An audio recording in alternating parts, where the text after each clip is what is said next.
ওদেরকে LDC country হিসেবে অনেক সাহায্য করছি এভরিথিং বাট আর্মস দিয়ে, সেটার আমরা প্রতিফলন কিছু পাচ্ছি না। তো আজকে যে আমি ছিলাম কিছুক্ষণ আগে আমেরিকান দূতাবাসের ওখানে রাষ্ট্রদূতের বাসায়, সেখানে অ্যাসিস্ট্যান্ট সেক্রেটারি অফ স্টেটও ছিলেন, সেখানে কয়েকজন আমরা ছিলাম, আলোচনা হচ্ছিল। তো আমাকে আমি রাষ্ট্রদূতকে সরাসরি জিজ্ঞাসা করলাম বাংলাদেশকে নিয়ে কেন আপনি এত উদ্বিগ্ন।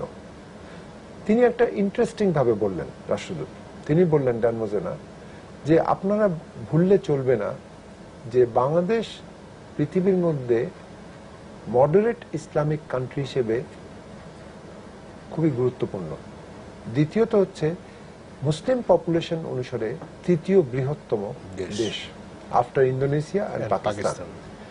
আর তৃতীয় বলল আপনারা সন্ত্রাস দমনের ব্যাপারে যে সকল উদ্যোগ গ্রহণ করেছেন, যেটার ফলাফল খুব ভালো হয়েছে, আমরা চাই না যে অস্থিতিশীল হোক কোনোভাবে।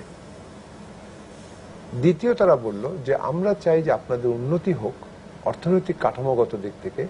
রানা প্লাজার পরে বহু কষ্ট করে আমরা সবাই মিলে চেষ্টা করে শ্রমিকদের স্বার্থ যেটাকে সংরক্ষণ করা যায় কিভাবে করা সেটা চেষ্টায় আছি।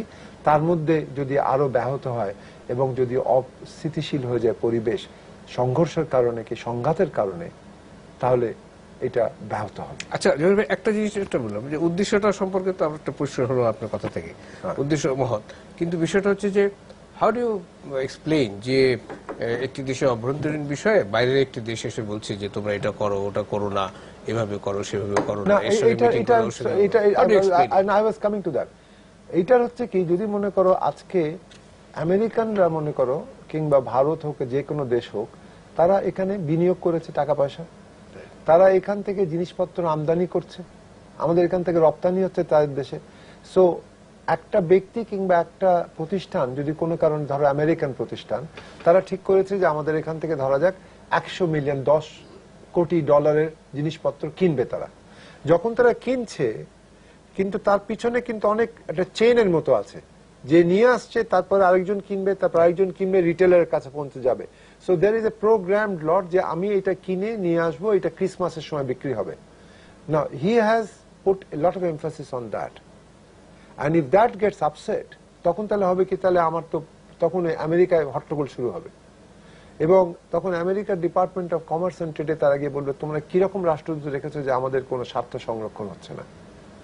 দ্বিতীয়ত এখানে অনেক আমেরিকান কোম্পানি আছে যারা বিভিন্ন জিনিসের সঙ্গে সম্পৃক্ত, তারা এখানে বিনিয়োগ করেছে এবং তারা